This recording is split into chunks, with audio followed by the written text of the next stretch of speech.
स्वस्त कॅमेरा आणि महाग कॅमेरा यामध्ये नक्की काय फरक असतो हे आज आपण जाणून घेणार आहोत। आता माझ्याकडे एक स्वस्त कॅमेरा आहे जो कॅननचा R50V म्हणून आहे, जो मला एक 60-70 हजारला मिळाला। आणि माझ्याकडे महागडा प्रोफेशनल कॅमेरा सुद्धा आहे जो आहे कॅननचा R5, जो मला एक अंदाजे 3 लाखाला पडला। चला तर मग काही मुद्दे बघूयात।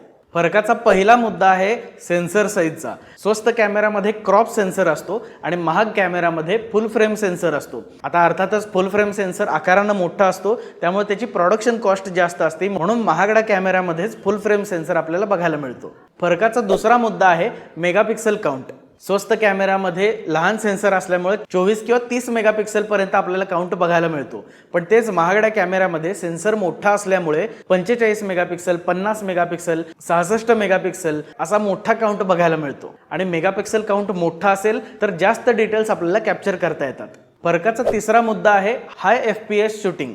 स्वस्त कॅमेरामध्ये 12 ते 15 FPS एवढं आपल्याला फास्ट शूटिंग करता येतं, तेच महाग कॅमेरामध्ये आपल्याला 40 FPS, 60 FPS, 120 FPS एवढं सुद्धा शूटिंग करता येतं। फरकाचा चौथा मुद्दा आहे मॅक्झिमम व्हिडिओ रिझोल्यूशन।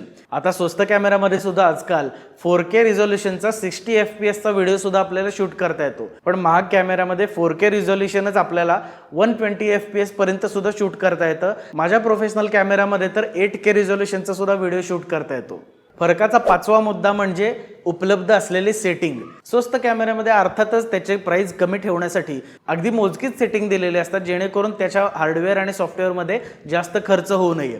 पण तेच महाग कॅमेरा हा प्रोफेशनल लोकांसाठी डिझाइन केला असल्यामुळे प्रत्येक गोष्टीसाठी वेगळं सेटिंग दिलेलं असतं, शिवाय वेगवेगळी शॉर्टकटची बटणं सुद्धा दिलेली असतात, जेणेकरून सॉफ्टवेअर आणि हार्डवेअरचा खर्च वाढतो, म्हणून तो कॅमेरा महाग होतो। पण अर्थात तो कॅमेरा प्रोफेशनल लोक वापरत असल्यामुळे पैशाचा तेवढा काही फरक पडत नाही। पण कॅमेरा स्वस्त आहे का महाग आहे या सगळ्यांपेक्षा एक गोष्ट महत्त्वाची आहे, ती म्हणजे फोटोग्राफी शिकणे।